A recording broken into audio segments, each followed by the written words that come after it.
आज परियोजना हमारे लिए बनी, लेकिन हमारा पानी जयपुर दिया जा रहा है। हम नहीं कहते कि जयपुर को पानी मत दो, लेकिन हमारे अजमेर और किशनगढ़ का अधिकार का पानी हमें मिले। मैं उस व्यापारिक नगरी से आता हूँ। जी हाँ। आज हम जिलाधीश महोदय के पास पिछले लंबे समय तक हम इनको पत्र लिख रहे थे, पत्राचार से हमारी बात हो रही थी। मैं परसों खुद राजस्थान के मुख्य सचिव सुधांशु पंत के पास जाके आया, मैं ऊर्जा मंत्री से मिल के आया। बावजूद इसके किशनगढ़ विधानसभा और पूरा अजमेर ज़िला पानी के लिए तरस है, दर दर की ठोकरें उनको खाने को मिल रही है।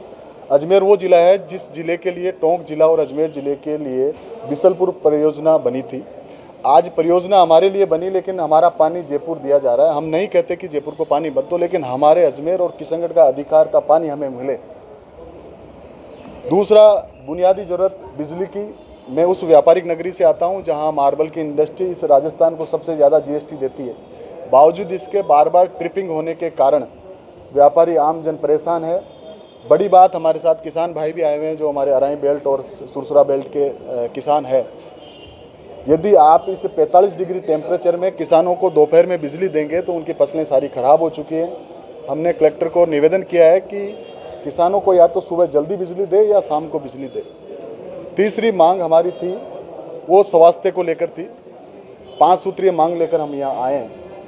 स्वास्थ्य, किशनगढ़ का यज्ञनारायण अस्पताल इस जिले का जिला अस्पताल कहलाता है, लेकिन आम जनता की भाषा में पिछले 10 साल के जो विधायक आए हैं, उन विधायकों की अक्रमण्यता के कारण वो जिला अस्पताल रेफरल अस्पताल बन गया है।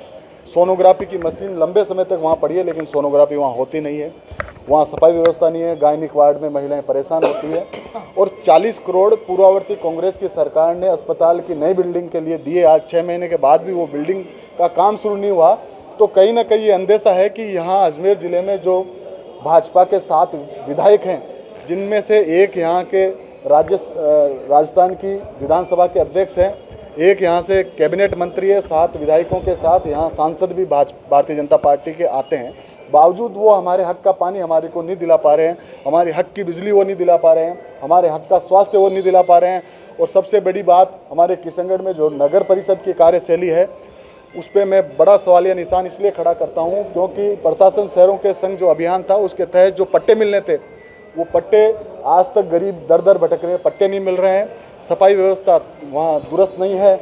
उसके अलावा जो सरकारी ज़मीनों पे भूमाफियाओं का कब्जा इस भाजपा के 6 महीने 7 महीने के इस कार्यकाल में हुआ है, वो बड़ा ही एक किशनगढ़ के लिए खतरनाक विषय है। 5वां मुद्दा मैं जो मांग लेके आया हूँ वो है हमारे किशनगढ़ की ट्रैफिक व्यवस्था को दुरुस्त करने के लिए। निश्चित तौर पर किशनगढ़ एक बड़ा शहर हो गया, लेकिन ग्रामीण क्षेत्र से जो लोग आते हैं, वो लोग जब शादी ब्याह उत्सवों के सीज़न में अपनी ट्रैक्टर अपना साधन खड़ा करने के लिए तकलीफ पाते हैं, तो मैं जिला कलेक्टर महोदय को यही निवेदन किया कि वहाँ पार्किंग की व्यवस्था हो, जहाँ गांव से आया हुआ किसान, वहाँ का व्यापारी अपनी मोटरसाइकिल अपना साधन खड़ा कर सके और जो ट्रैफिक पुलिस की कम संख्या है उस संख्या को बढ़ाया जाए।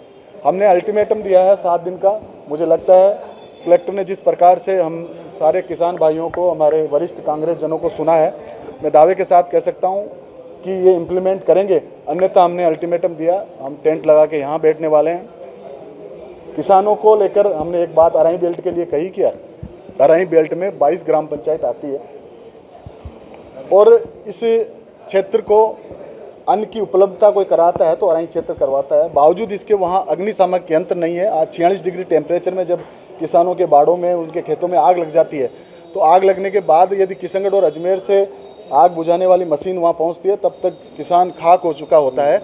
इस कारण से हमने अग्निशामक यंत्र की मांग की है। और नरेगा में जो समय हमारी माताओं का, हमारे वहाँ किसानों का जो समय है वो 12 बजे से कम करके, क्योंकि इस टेम्परेचर में वो काम करें, तो आप और हमसे छुपा हुआ नहीं, आप पत्रकार बंधु केवल माइक और कैमरा लेके खड़े हैं, तब इतने पसीने हैं। तो ये जो माताएं बहनें हमारी नरेगा में काम करती है, तो आप और हम उनकी पीड़ा भली भांति समझ सकते हैं। इसलिए मैं ना केवल जिला कलेक्टर को ये मांग देने आया हूँ, बल्कि यहाँ सत्ता में बैठी भजनलाल सरकार को जगाने आया हूँ।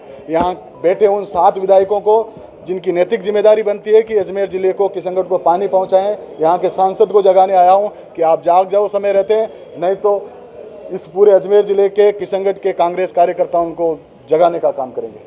धन्यवाद।